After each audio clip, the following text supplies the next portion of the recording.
नमस्कार, स्वागत है आपका 2024 के महासमर में। मैं हूं आपके साथ विशाल पंडित। आज हम बात करेंगे भीतरघात की।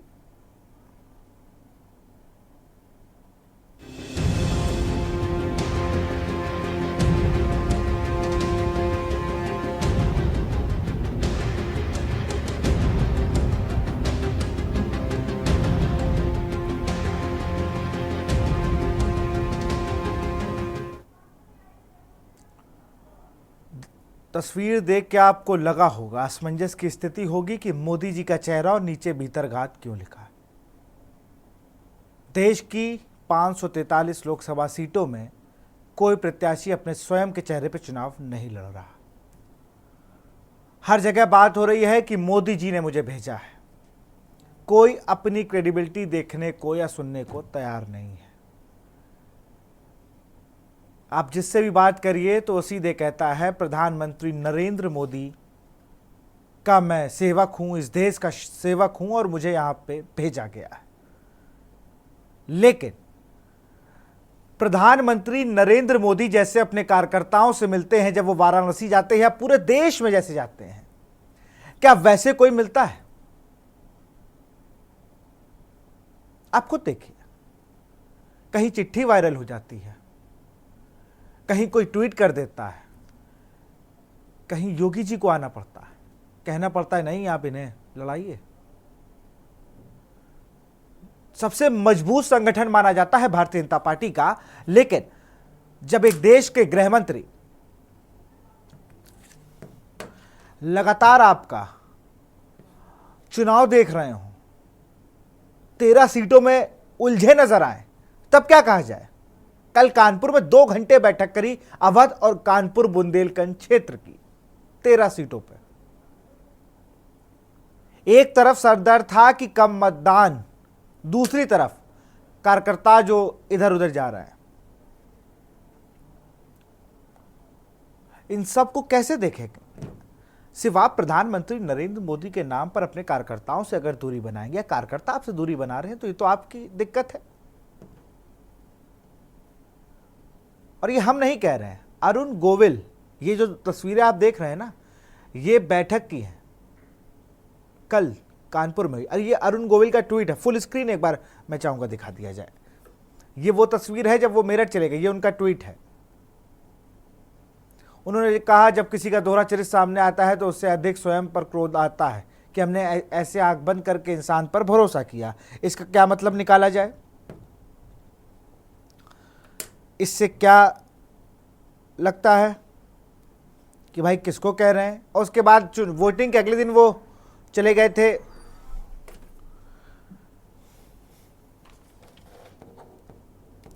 वापस मुंबई।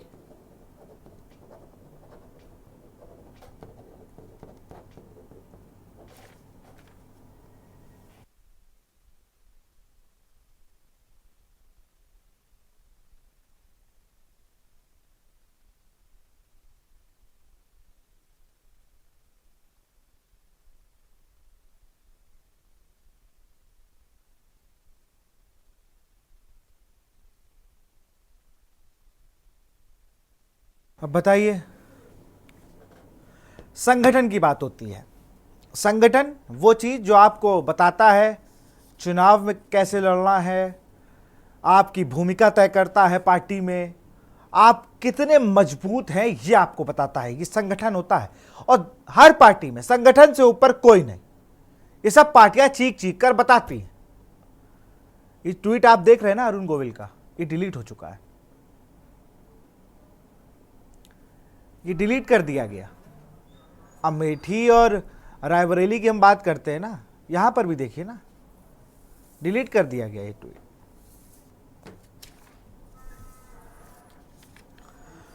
एक किस्सा और भी है, इस किस्से को आप देखेंगे तो आपको भी अच्छा लगेगा। अकबरपुर लोकसभा सीट से प्रत्याशी हैं देवेंद्र सिंह भोले। तस्वीरें आप देख रहे हैं, लग रहा है क्या एक विधायक सांसद की जोड़ी है, क्या अटल अमर जोड़ी लग रही है। लेकिन ये जो पेपरों में छपा है ये साफ बता रहा है, पेपरों में छुपा है योगी के आदेश सांगा अकबरपुर जिताने में जुटे। ये हम थोड़ी कह रहे हैं, ये तो समर्थक कह रहे हैं एक दूसरे के। संगठन ने ऊपर मामला भेजा कि भाई हमारे स्तर से नहीं देखा जा रहा है। सीएम योगी ने सांगा को बुलाया कि जिम्मा सौंपा और दोनों एक मंच पर दिखे, और दोनों एक मंच पर दिखे भी। ये कल हुए कार्यकर्ता सम्मेलन की तस्वीरें हैं। अभी तक नामांकन में नहीं पहुंचे थे कि तबीयत खराब है, और 2 दिन बाद नामांकन में रमेश अवस्थी कानपुर से जो प्रत्याशी उनके यहां पहुंच गए थे। यही अभिजीत सिंह सांगा बिठूर विधानसभा से लोकप्रिय विधायक हैं। एक समय जिला पंचायत अध्यक्ष भी 22 साल की उम्र में जीत गए थे, सबसे ज्यादा वोटों से वो जीत थी। और हर जगह यही खबर थी कि स्वास्थ्य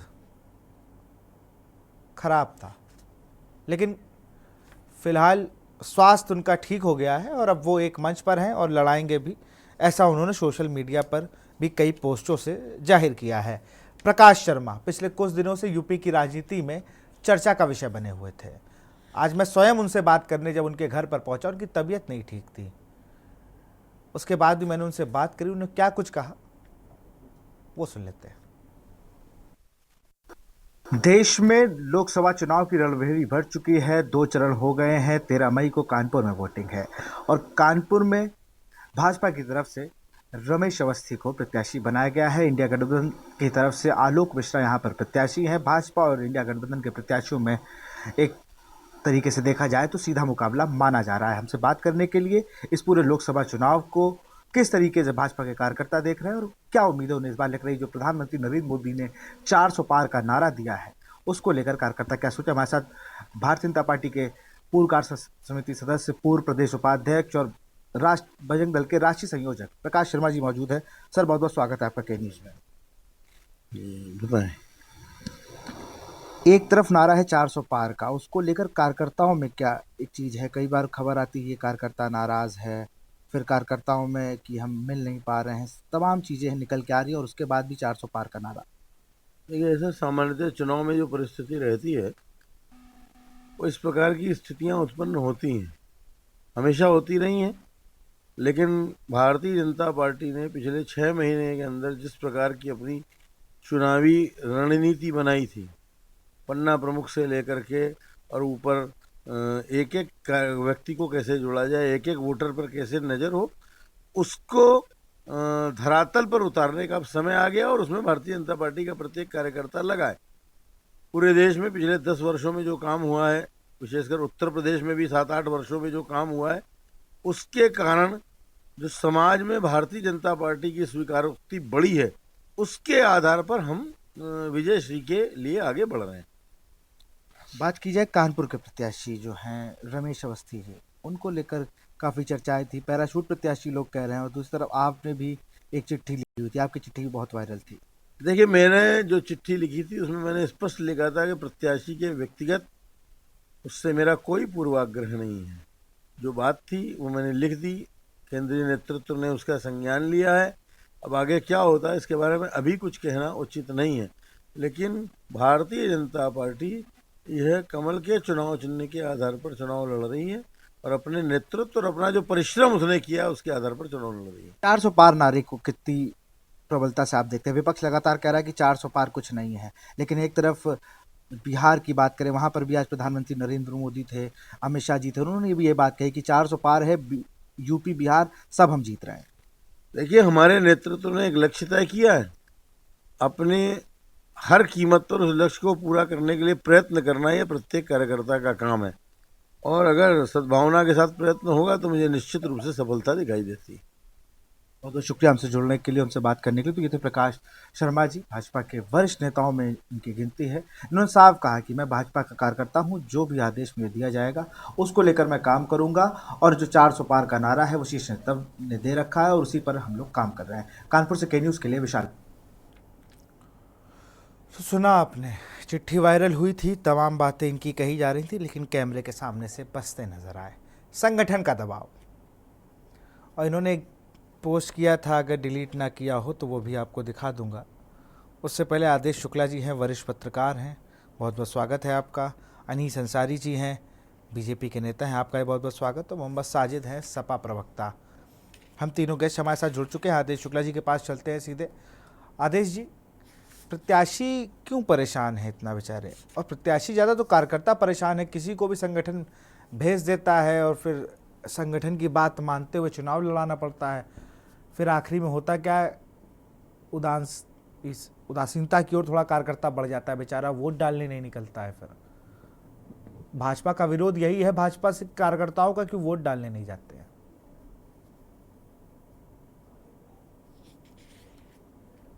देखिए, ऐसा है कि चुनाव लड़ना और चुनाव लड़ाना एक अलग व्यथा है।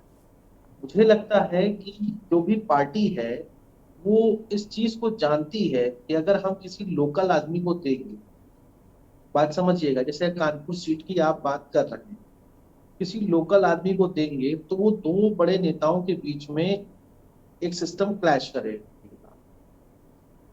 ये स्थितियां कहीं कहीं नहीं है। जैसे बहुत सी सीटें ऐसी हैं जो रिपीट कर दी गई हैं, बहुत सी सीटें ऐसी हैं जिनमें प्रत्याशी बदला ही नहीं किया है, लेकिन कहीं कहीं पार्टी को लगता है, पार्टी के अपने सिस्टम होते हैं, पार्टी अपने सर्वे वगैरह भी कराती रहती है, और पार्टी का एक ये भी मैसेज रहता है कि हम किसी को भी मार्केट में उतार दें, हम जिता दें। ये उनकी एक स्ट्रेटजी है। पिछले 3 दिनों से, अगर आप 2 दिनों से, अभी आपने जिक्र किया, आपकी ही डिबेट में मैं देख रहा था कि आप बता रहे थे कि अमित शाह वहां पे आए, कानपुर और बुंदेलखंड की कई सीटों पर उन्होंने होमवर्क करना शुरू कर दिया। ये पार्टी का एक प्रक्रिया है, इससे पहले भी होता रहा है, इसमें कोई आदेश जी नई रोकूंगा, बात नहीं है। आपको रोकूंगा, लेकिन मैं सिर्फ कानपुर नहीं और सीटों की बात कर रहा हूँ जहां पर पिछले 2 चरणों में वोटिंग हो गई है, वहां पर भी मैं हाँ, गाजियाबाद। इसीलिए मैं कह रहा हूँ, हाँ, इसीलिए मैं कह रहा हूँ, मैं वहीं आ रहा हूँ, मैं वहीं आ रहा हूँ।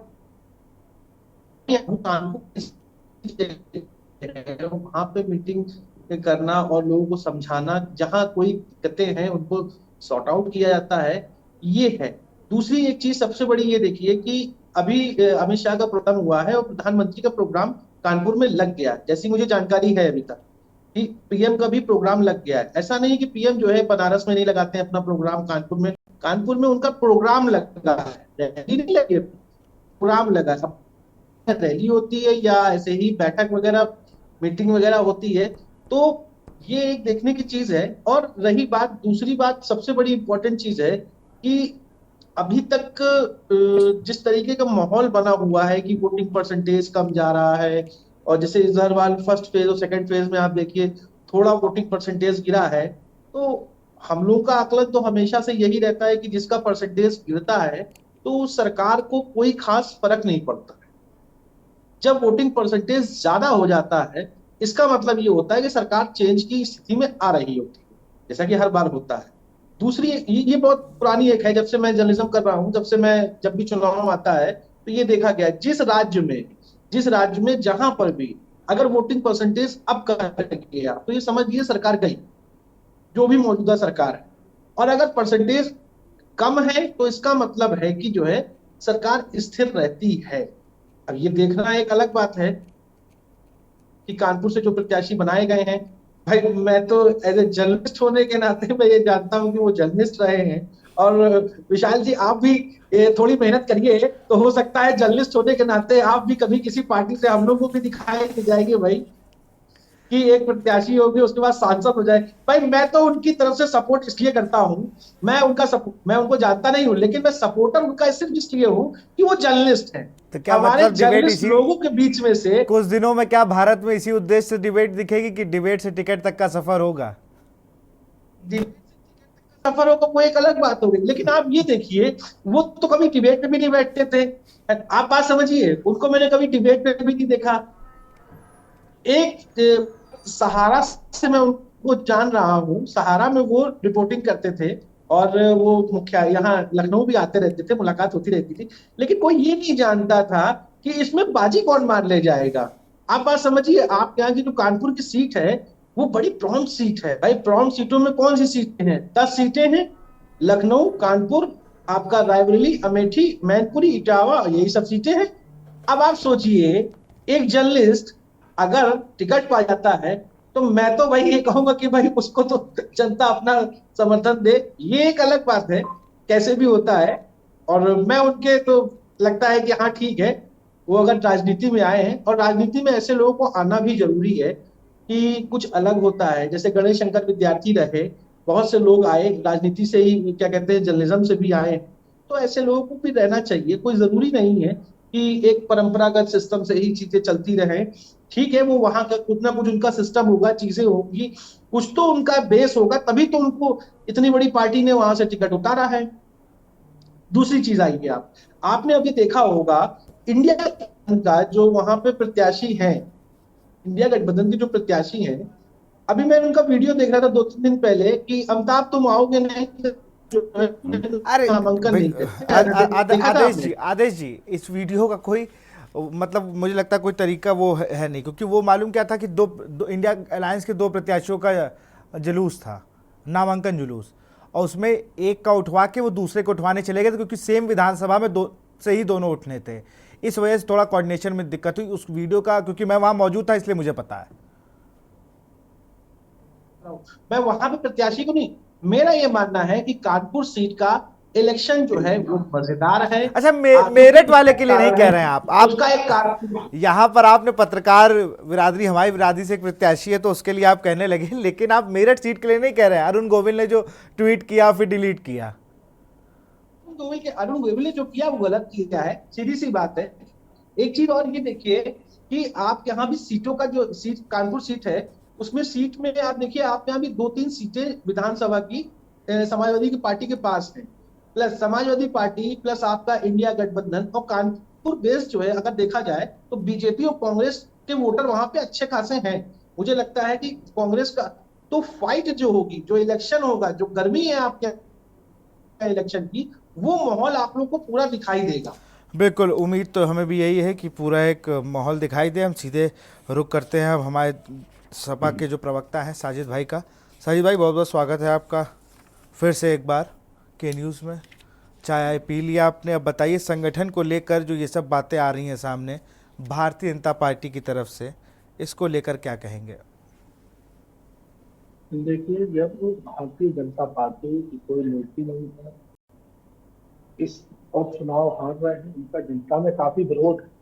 उसी विरोध के चलते अब पार्टी में गुटबाजी शुरू हो गई है और वहां के नेताओं को भी लग रहा है कि हम बहुत बुरी तरीके से चुनाव हार रहे हैं, कि पहला चरण हो तो दूसरा चरण और तीसरा चरण हो। तो दूसरे चरण में तो ये है कि जो महाराष्ट्र से लाए गए थे, जो रामायण के भगवान थे, और अय्याज फिल्म के हीरो थे, अरुण गोविल जी, वो उनको भी लग रहा है कि मैं चुनाव हार गया हूँ, इसीलिए उन्होंने वहां से मतदान के तुरंत बाद रवानगी कर दी। और एक उन्होंने ट्वीट भी किया है जो पूरा सोशल मीडिया पर वायरल हो रहा है, कि उनको जो लोग भरोसे में लेकर आए थे कि हम साथ जो है वो आपको चुनाव लड़ाएंगे, उन लोगों ने ही उनका चुनाव हरवाने का काम किया।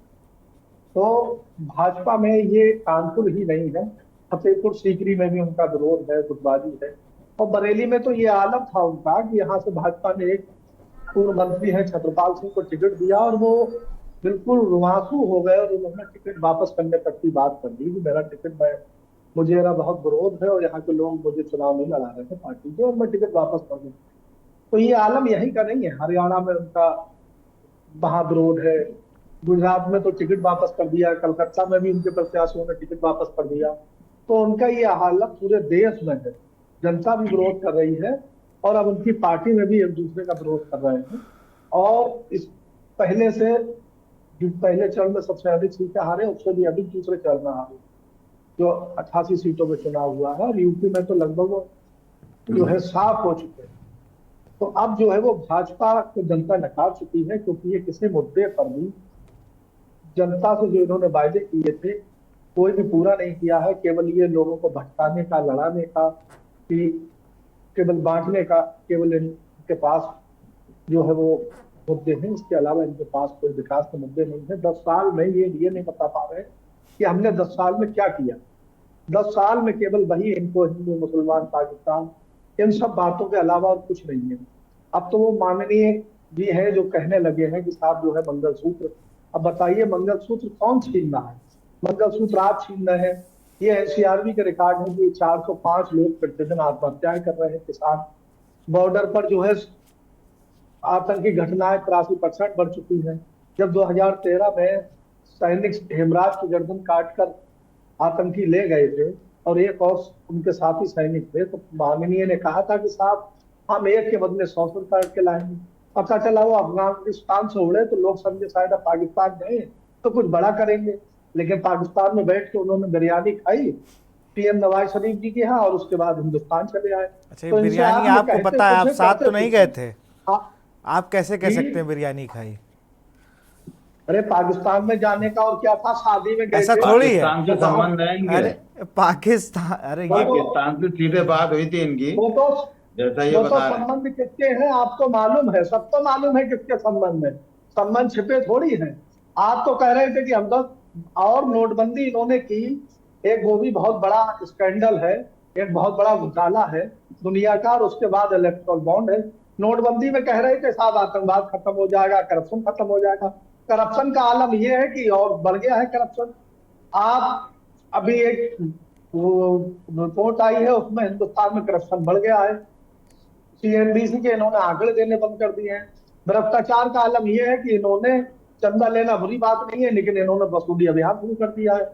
ये वसूली गैंग हो चुकी है कि काम दो, धंधा लो, पैसा दो, राहत पाओ ईडी सीबीआई से, पैसा दो। तो हर चीज में जो इन्होंने कर रखा है, तो जनता हो चुकी है हिंदुस्तान में। जनता, विपक्ष का चुनाव जनता लड़ रही है, और जनता इनको दौड़ाने लगी है, इनसे इतनी मोहब्बत करने लगी है कि उन्होंने जैसे कल दौड़ाया था मुजफ्फरनगर और हरियाणा अखिलेश जी में के तो यहाँ से, दौड़ाना कल शुरू दौड़ाया कर था दिया जैसे है। आपको। चलिए अब वो अनीश तो जी, जबरदस्त रैली भीड़ में। थी। अब अनीश जी के पास चलते हैं। अनीश जी, आपने दोनों लोगों की बात सुन ली होगी, हमारी भी सुन ली होगी, तीन लोग की। अब आप जवाब दीजिए। बरेली में क्या चुनाव है आपको ये मालूम है? साजिद क्या भाई, अनीश भाई के पास भी स्थिति? चलते हैं ना, थोड़ा समय की बाध्यता है हमारे साथ। 24 घंटे में दिल्ली वाले माननीय आए 2 बार बरेली में, और दोनों बार कुर्सियों पर बैठने वाले लोग नहीं थे। जैसे ही बोलना शुरू किया और पब्लिक हट गई, उसके बाद तय किया गया। ऐसा ही पीलीभीत में हुआ, और बरेली में रोड शो में दो दो थे, लखनऊ वाले भी और दिल्ली वाले भी, लेकिन पब्लिक नहीं थी। फिर तय हुआ कि दिल्ली वालों को साहब दिल्ली रोक बिल्कुल दीजिए, साजिद जी, जवाब ले लेते हैं। साजिद भाई जवाब ले लेते हैं। साजिद भाई और जवाब, ये आलम साजिद है भाई जवाब ले कि लेते हैं। हर विधान, जवाब ले लेते हैं ना, अब जवाब ले ले अनीस अंसारी जी से। इतना विरोध। बिल्कुल अनीस जी जवाब दीजिए, इतना विरोध आपका हर जगह क्यों हो रहा है पार्टी का? देखिए, ये इनकी मनगढ़ंत बातें हैं। विरोध भारतीय जनता पार्टी में ना भारतीय जनता पार्टी का हो रहा है, ना भारतीय जनता पार्टी के कार्यकर्ता का। नहीं तो ये अरुण गोविल ने ट्वीट असली क्यों विरोध- किया था फिर? जी, ये अरुण गोविल का ट्वीट किस ओर इशारा कर रहा था? ये हो सकता है उनका कोई व्यक्तिगत मामला रहा हो किसी से। ऐसा नहीं है कि भारतीय जनता पार्टी के लिए कह रहे हैं वो, या किसी ने उनसे वादा कर लिया कि टिकट दिलाएंगे, नहीं दिलवाया तो इसलिए ये ट्वीट कर दिया। ऐसा नहीं है। हो सकता है उनकी कुछ व्यक्तिगत समस्या रही हो, मैं इस बात को नहीं कह रहा।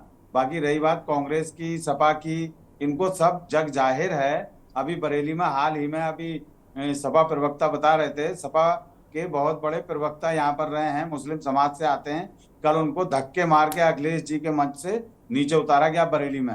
उनकी बहुत बड़ी बड़ी न्यूज आज पेपरों में भी छपी हैं और सोशल मीडिया पे चल रही है बरेली के अंदर। उन्होंने साफ आरोप लगाया है कि समाजवादी पार्टी के कार्यकर्ता और नेता, मतलब बहुत गंदे शब्दों का इस्तेमाल करते हुए, जैसा कि इन सपा वालों की आदत है, उस तरह के आरोप लगाते हुए इन्होंने अपने नेता तक को कटघरे में खड़ा कर दिया। तो इन लोगों का कोई कौल फैल धर्म ईमान तो है नहीं, ये कुछ भी कह सकते हैं, किसी पे भी आरोप लगा सकते हैं। इन्होंने खामोखा हवा में अफवाह उड़ाई कि बरेली के सांसद ये कर रहे हैं, वो कर रहे हैं। बरेली से जो हमारे प्रत्याशी हैं, वो पहले दिन से ही जिनको टिकट दिया है माननीय छत्रपाल जी को, वो चुनाव लड़ रहे हैं। हम लोग उनको चुनाव लड़ा रहे हैं। आज उनकी बैठकों में या उनके जनसंपर्क में हजारों की संख्या में भीड़ जाती है। मैं अभी अपने मोबाइल में दिखा सकता हूँ आपको। अभी 1 घंटा पहले भी क्षेत्र में हम लोग बैठक में थे, हजारों की संख्या में थे लोग। घर घर से निकल के भारतीय जनता पार्टी के प्रत्याशियों का सहयोग कर रहे हैं, सपोर्ट कर रहे हैं। पहले कभी एक दौर हुआ करता था जब इन सपा वालों की सरकार होती थी, उस समय पर भी हमें इतना जन समर्थन पब्लिक का नहीं मिलता था। और दूसरी बात यह है कि 2014 से लेकर आज 24 तक, इन 10 सालों में हमने देश हित की और जनता के हित की बात की है। अभी ये बात कर रहे थे पाकिस्तान की बिरयानी की, यही लोग तो पाकिस्तान की सारी खबर रखते हैं, इनके नेता रखते हैं, इनके गठबंधन वाले रखते हैं, राहुल गांधी रखते हैं पाकिस्तान की खबर। ये विदेश में जा जाके रोते हैं, हिंदुस्तान की बहुत सी सीक्रेट बातें पाकिस्तान में और अन्य देशों में जाके कहते हैं। तो इन लोगों को तो कोई शर्म गैरत नाम की चीज है नहीं। दूसरी बात, अभी की बात बताता हूं मैं 2-3 दिन पहले की। शर्म तो आपकी आनी चाहिए, सपा शर्म के आपको एक आनी बहुत चाहिए। बड़े नेता हैं, पहले इन मैं लोगों ने बात आरोप खत्म हो जाए लगाया फिर आपके पास आऊंगा साजिद भाई, पहले इनकी बात खत्म हो जाए अनीश जी की। इन लोगों की इनसे मारपीट, कहना इन ये लोगों के साथ पढ़े लिखे मारपीट वाली की बात करे, और उन्होंने गवारों वाली नहीं होनी चाहिए। उन्होंने थोड़ा बहुत मुसलमानों से संविधान आह्वान से किया, बोलिए, इनके शायद एक पढ़े नेता लिखे ने, हो तो। समाजवादी पार्टी के प्रवक्ता और वर्तमान में जिला उपाध्यक्ष, उन्होंने आह्वान किया उत्तर प्रदेश के मुसलमानों से कि समाजवादी पार्टी से बुरी पार्टी कोई उत्तर प्रदेश में मुसलमानों के लिए नहीं है। भारतीय जनता पार्टी को वोट दें, चाहे किसी को वोट दें, लेकिन सपा को वोट ना दें, क्यों कल उन्हें धक्के मार के अखिलेश जी के मंच से उतारा गया। अखिलेश जी के मंच पर कोई मुसलमान चढ़ नहीं सकता। उससे 8 दिन पहले की और बात है, एक मुल्ला जी दाढ़ी वाले थे और सपा के पदाधिकारी थे, वो उनको भी धक्के मार के उतारा गया।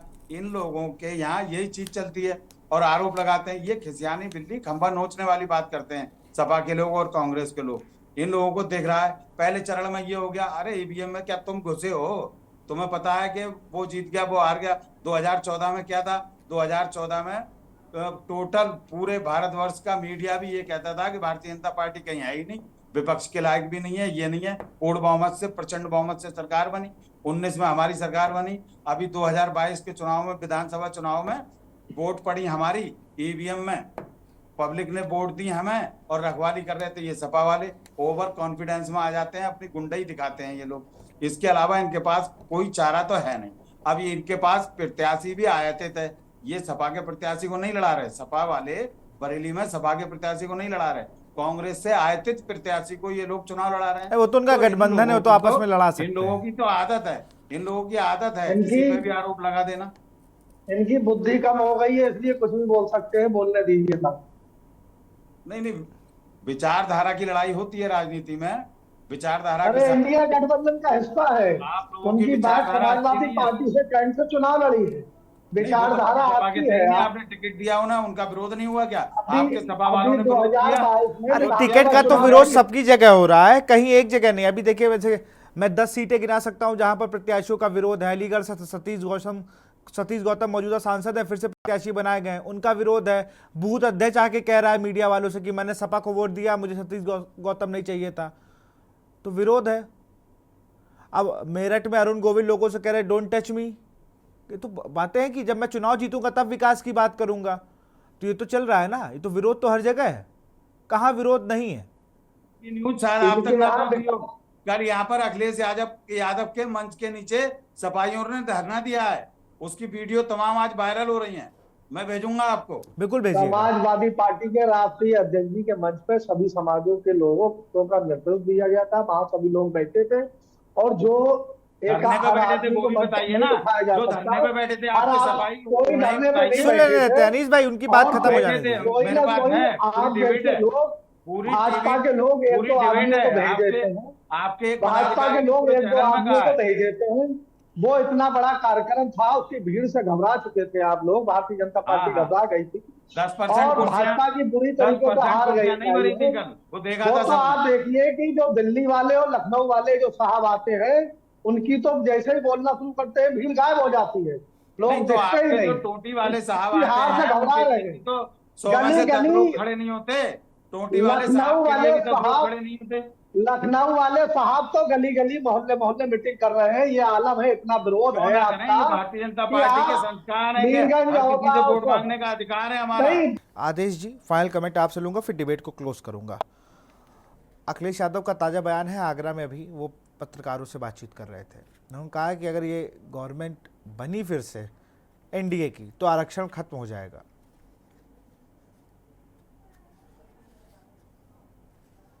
क्या आरक्षण खत्म होगा कि नहीं होगा?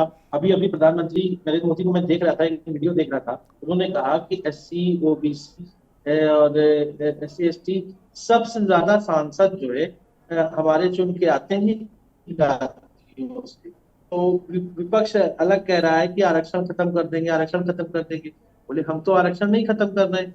ये एक मैसेज की राजनीति चल रही है, दोनों तरफ से चल रही है कि आरक्षण खत्म होने की बात हो रही है, वो कह रहे हैं नहीं खत्म होने। और आप भी जानते हैं, मुझे लगता है कि आरक्षण जैसी खत्म करने वाली अभी तक किसी को भी ऐसा नहीं है कि वो कर सकता है, मुझे ऐसा लगता है। चलिए, देखने वाली बात होगी कि जो बयान है या जो मैसेज कन्वे किए जा रहे हैं पब्लिक के बीच, वो कितना असर डालते हैं। बहुत बहुत शुक्रिया अनीस भाई आपका भी हमसे जुड़ने के लिए, साजिद भाई आपका भी बहुत बहुत शुक्रिया, और आदेश जी आपका भी बहुत बहुत शुक्रिया हमसे जुड़ने के लिए। आज हम बात कर रहे थे कार्यकर्ताओं में दो तरीके की चीज़ें चल रही हैं, या तो हम साथ हैं या हम खिलाफ हैं। और खिलाफ कैसे हैं? हम मैदान में नहीं जाएंगे आपका प्रचार करने, हम कहेंगे ही नहीं किसी से कुछ। इस तरीके के कार्यकर्ताओं से जब मैं भी कई बीजेपी के वर्कर्स से मिलता हूं तो मुझे कई बार ये सुनने को मिलता है। आज मन में बहुत कौतूहल का विषय था कि भाई भाजपा जो एक संगठन पर पूरी टिकी पार्टी है, उसके कार्यकर्ताओं में ये बात, और सिर्फ एक जगह से नहीं, कहीं बात भी हो रही है फ़ोन पर तो पता चल रहा है, चाहे वो गाजियाबाद हो, चाहे वो मेरठ हो, चाहे वो सहारनपुर हो, मुरादाबाद, अमरोहा, वहाँ पर अलीगढ़, ये ऐसी सीटें हैं जहाँ पर प्रत्याशी और कार्यकर्ताओं के बीच सामंजस्य की स्थिति नहीं है, वो कहीं ना कहीं विरोध दे रहे हैं। उसमें कई और सीटें हैं जिनमें आने वाले समय में आपको पता चलेगा। फिलहाल 2024 के महासमर में इतना ही। देखते रहिए के न्यूज़ इंडिया। नमस्कार।